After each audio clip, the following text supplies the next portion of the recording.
Olá, estamos em mais um programa Viver Direito. Eu sou a Graziele Melo, sempre com um convidado especial para instrumentalizar você enquanto cidadão sujeito de direito. Essa é uma oportunidade de Deus da TVGES para você, então fique com a gente.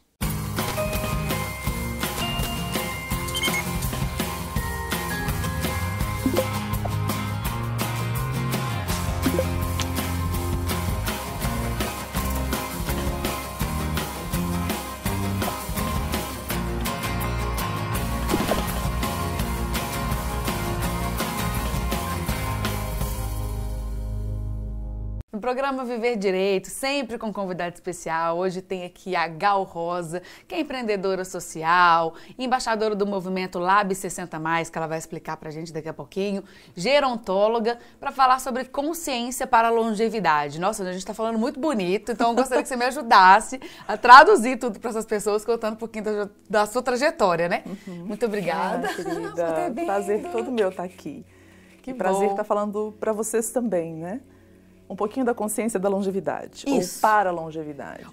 Ou então, antes de chegar nessa consciência para a longevidade, ou não sei se foi isso que te motivou, mas até você chegar nesse tema, como é que foi um pouquinho da sua trajetória, assim, como empreendedora social, por exemplo? Então, tem 17 anos, 18, já que eu trabalho na área da gerontologia, que é o estudo para o envelhecimento positivo, saudável. E, na verdade, desde pequena, a minha relação com os meus avós e a observação das pessoas mais velhas sempre foi uma curiosidade a mais do que as brincadeiras de criança. E uma preocupação de como é que eu mesma iria envelhecer, né? E eu gostava muito de estar com meu avô cuidando dele.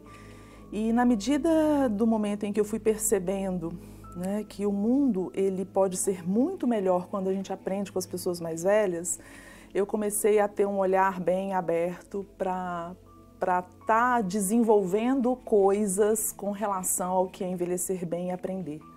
E aí eu me tornei terapeuta ocupacional, já de cara fui trabalhar como eu montei um setor de terapia ocupacional numa casa de cuidados, já foi o meu primeiro trabalho, e a partir daí só desenvolvendo projetos. E o meu consultório, ele era muito pequeno para mim, em 4 paredes, eu sempre enxergava o que tinha fora, né? Então eu enxergava a relação da família que levava aquele idoso para aquela casa de cuidados, eu enxergava a relação das pessoas ao se passar na frente de um idoso. Então eu comecei a inventar vários projetos fora do consultório e aí veio a história de empreendedorismo social. Com o tempo, eu descobri que eu queria ajudar as famílias a cuidar dos idosos em casa, raciocinando uma estatística que é muito séria. Esse aumento, né, das pessoas acima dos 60, que também aumenta o número de pessoas com limitação. A partir do momento em que mais pessoas com 60 anos chegam na sociedade, as pessoas também com mais 80 chegam. E nesse envelhecimento mais longevo sempre temos limitações, né? E isso faz um impacto social negativo porque a gente não está preparado para lidar com esses limites. E talvez seja a primeira vez na história que a gente esteja lidando com pessoas com idades tão longas assim, né? Entendi. E aí eu comecei a ter essa vontade de ensinar as famílias a cuidarem dos idosos em casa, uma vez que nem se fosse possível todas as casas de cuidado ocuparem a sociedade, não vão caber todo mundo, né, nessas casas. Então eu acho que o seio da família é onde está ali a sementinha do cuidado. E a gente reservar esses espaços. E no fundo é onde essas pessoas querem estar. Sim, acho que todos nós queremos envelhecer e ser cuidados em casa, né? A casa que muitas vezes a gente aqui que construiu. Sim.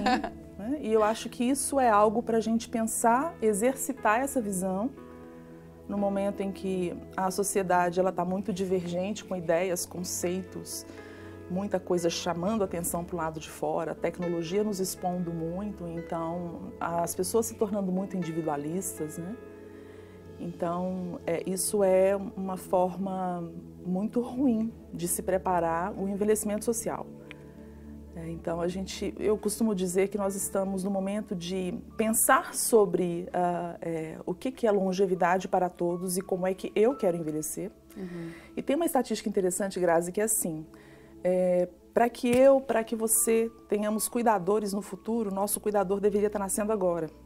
Porque uma idade média de um cuidador de idoso é entre 35 e 40 anos. Eu estou com 41, acredito que lá para os meus 80, na nossa qualidade de vida hoje, né, é que provavelmente eu vou precisar de um cuidador. Então, ele vai ter os 35 anos quando eu tiver lá os meus 80 anos. E quem é que está nascendo agora? As crianças não estão nascendo agora. Na verdade, quando a gente tem... menos, e quando nasce, já é todo conectado com... Desconectado da afetividade. Sim. É mais desconectado da afetividade, mais conectado ao mundo virtual, né? Eu acho que... Então, não sei se tem alguma coisa a ver. Tem a ver, porque é uma relação que é assim, a gente porque é um choque de gerações, né? Eu não sei se no seu caso, essa questão de ser gerontóloga tem a ver com isso também, né? Totalmente. Esse olhar sistêmico, né? O tempo todo.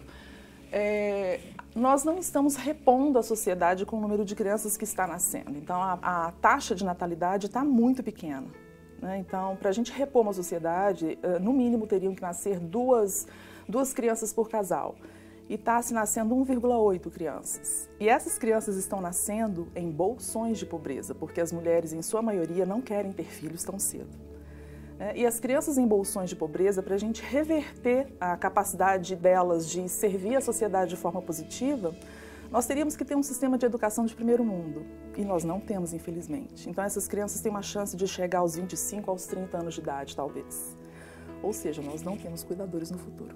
Entendi. Mas eu não entendi essa questão dos bolsões de pobreza. Dos bolsões de pobreza, as mulheres, geralmente na classe média, elas querem primeiro ser independentes ou querem casar e não querem ter filhos. Uma pessoa como você é raro. Um casal tendo um filho hoje é raro. A maioria das crianças nascem sem planejamento, né? Porque a mulher ela não está avisando, até mesmo por causa da desestruturação da família. As mulheres pensam, eu vou ter filho para cuidar sozinho? Como? Claro que existem casos isolados, mas não é estatística que faça com que a sociedade se reponha. Entendi. Tá? Então, isso faz todo sentido para mim quando eu paro para pensar que o cuidado começa em casa. Na verdade, independente disso, o cuidado começa em casa. E ainda mais por isso, a gente tem que urgentemente começar a dialogar e colocar em prática. Há de se dizer que estamos 50 anos atrasados nessa questão de cuidar da sociedade que está envelhecendo. Isso é tema de estudos em universidades há mais de 30 anos.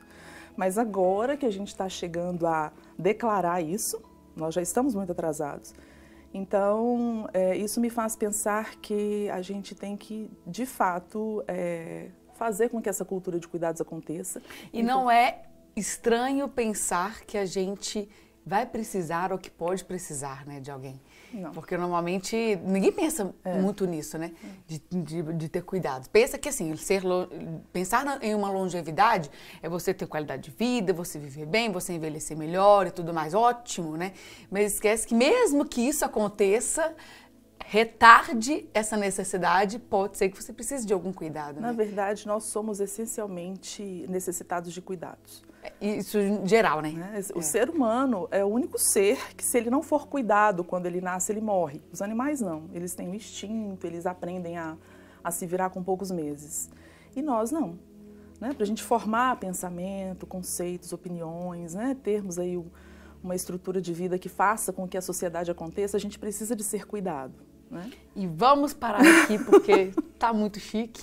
Nós temos muito papo e voa. Tem. Viu como é que voa? Fica com a gente porque tem muito assunto pro segundo. Para mim, para todos nós.